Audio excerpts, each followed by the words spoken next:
Then there's a 2021 article in Slate criticizing a 2014 raid conducted by Operation Underground Railway in the Dominican Republic, saying that it was likely to have traumatized the trafficked children.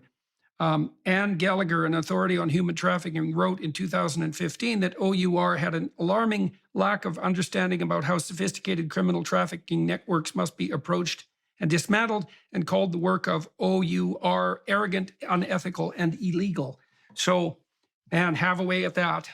Oh, thank you. Yeah, I'm grateful for this opportunity. So someone like Anne Gallagher, who lives 3,000 miles away from any operation we've ever done, is not qualified to talk about what our operations. She can't give any details. She can't give any examples. The Slate article is a fun one to address. I've addressed it several times.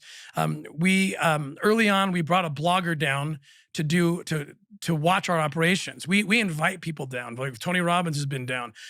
We invite politicians. The Attorney General of Utah has come on our operations. If we're hiding something, that's the last thing we would, of course, do. So we bring this journalist, this blogger. I won't call her a journalist.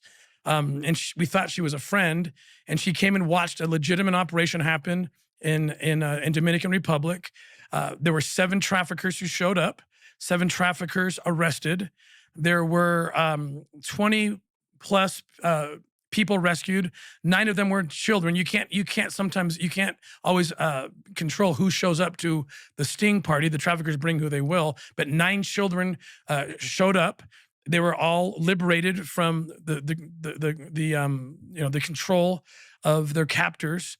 This blogger then wrote 2 glowing stories about it, that she witnessed this. She had very minimal exposure to the operation itself. She witnessed it. Some 7 years later, she decides to use it, in my opinion, to somehow increase her social media following as our foundation grew. And she writes a story that it's in Slate. Now, here's the key thing. 9 children rescued, and 9 children had 3 years of aftercare services in this operation provided by International Justice Mission, one of the top authorities in aftercare and fighting human trafficking. 7 traffickers were not only arrested, but all 7 were convicted.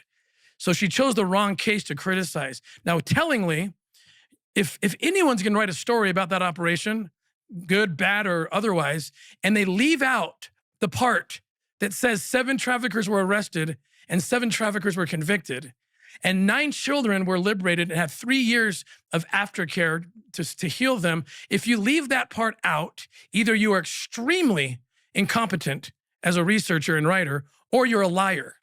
Either way, the story has 0 credibility on that fact alone. Because she doesn't even report on those two essential elements. All right. Well, we've hypothetically dispensed with Vice, which of course is yeah, well, it's pretty funny that that's what they named their organization as far as I'm concerned. And we'll leave the Slate issue aside.